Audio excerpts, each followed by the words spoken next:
Hello friends, जय जगन्नाथ समाचार news को आपन को स्वागत।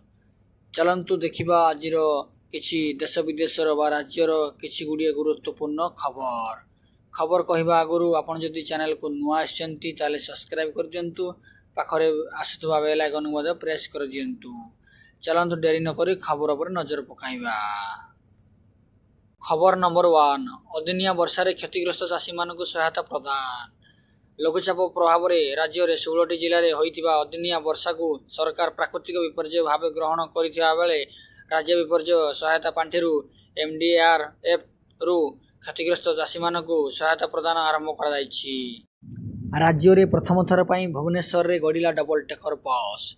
5टी डबल टेकर बस और 10टी हपकप ऑन बस शुभारंभ कर सहित 25टी श्रीमंदिर प्रशासन बस शुभारंभ कर प्रधानमंत्री।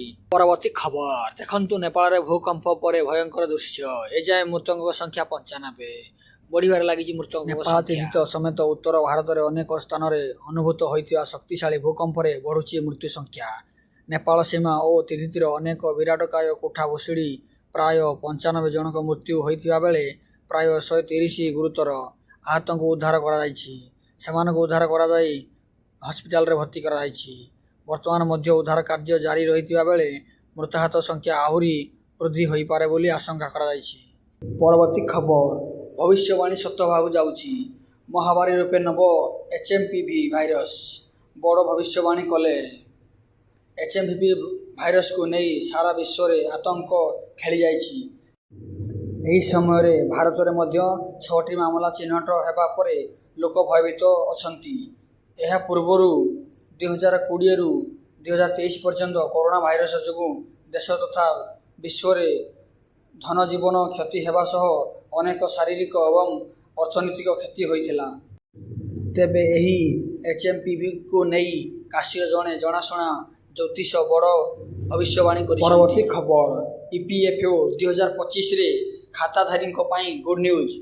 पीएफ रो 5टी नियम रे बड़ परिवर्तन जानी रखंतु दर्शक बंधु। पीएफओ कर्मचारी प्रोविडेंट फंड संगठन यार लक्ष्य ग्राहकों यार निर्देशावली एवं नीति रे गुरुत्वपूर्ण परिवर्तन घोषणा करिछि। एही परिवर्तन गुड़िक मध्यरु अधिकांश नुआ वर्षरु कार्यकारी होइछि। अवसर पांठि संस्था यार खाताधारी अनेक नुआ सुविधा परिवर्तन करिछि। एही नुआ नियमर उद्देश्य हेउछि पीएफ अकाउंट धार मानक अधिक सुविधा प्रदान करिबा एवं सेमानकर अवसर पांठि को अधिक प्रभावशाली भाव में परिचालना करने को सक्षम करिवो।